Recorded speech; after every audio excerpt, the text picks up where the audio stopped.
Hello, everyone, and welcome again for another movie review. Here I'm gonna review Harry Potter and the House of Fleas based on the novel of the same name by J.K. Rowling. So the movie as well as the book is about Harry's relationship with Dumbledore in discovering you know the secret of Lord Voldemort's immortality, his past, and basically, what would be the next step in order to put an end to the Dark Lord once and for all. As you probably know,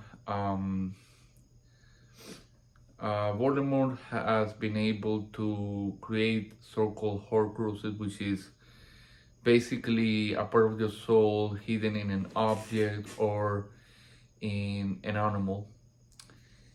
And basically, um, you know, what type of objects he must search, how does he destroy, even though the movie does point out, and it's sort of interesting because I think I'm not sure if this was J.K. Rowling's intent or not, but um, I think what's interesting is about the value of life. That if you commit murder, intentional murder, a part of your soul dies, and your main soul becomes weaker. I found that really interesting. The issue that I have with the movie is that the movie barely touches upon that compared to the book. In the book, Harry and Dumbledore go, through the memories of Albus Dumbledore, through also the memories of Voldemort, and we get to know more of his backstory, more about why Voldemort is a literal cold-hearted bastard. That he came from one-sided double love relationship. Voldemort's mom was basically verbally abused a lot by his brother and her dad. She fell in love with this Muggle, and she basically uh, poisoned him to fall in love with her. And when she got pregnant, she stopped using, believing that they were gonna be together. And no, he left her. So Lord Voldemort became a product of platonic love, and it really shocked me that the movie cut that all out from the book. I don't know why. We only got like one. I think just one flashback in the movie. It's kind of weird. So other than that, nothing really interesting happens in the movie, at least. And that's why I sort of like consider Harry Potter and the Half-Blood Prince, at least in the books, sorry, at least in the movies, the weakest of them all, because nothing original happens or nothing really fresh happens compared to the first five movies that came beforehand. Like, really.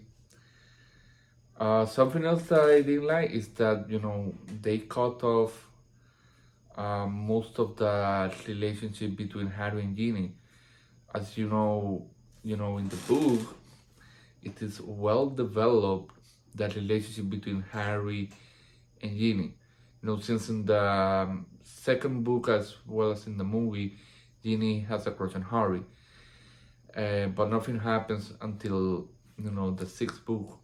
And in the movie, it's just like, I don't know, it happens a lot. Where also we have this unnecessary love triangle between Ron, Hermione, and this other girl. I think she's from Hufflepuff. I forgot her name because that's how forgettable she was. And you're just like, why? And that's like the main focus of the movie. Instead of more of the Half-Blood Prince, Lord Voldemort, the Horcrux, that you just like, seriously? Again, I'm not saying that it's a bad movie. It's a good movie, just not as great as the other movie. Yeah, I even enjoyed more Order of the Phoenix than the Half-Blood Prince, because at least Order of the Phoenix, there was a lot of tension, the style of it, Professor Umbridge. Also, that in this movie we don't get to see Severus Snape teaching as Professor of the Dark Arts, a position that he wanted so badly.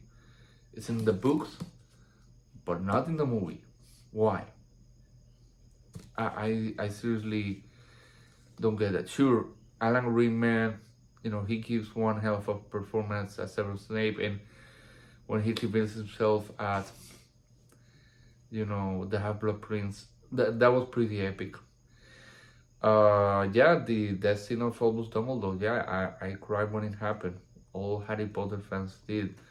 Again, it's a good movie. I just, I felt that something was missing that was clearly present in the books. But that's just me. I'm gonna give Harry Potter and the Half-Blood Prince movie a 7 out of 10. So I hope you will stay with me so I can give my reviews of the other two Harry Potter movies. Peace out.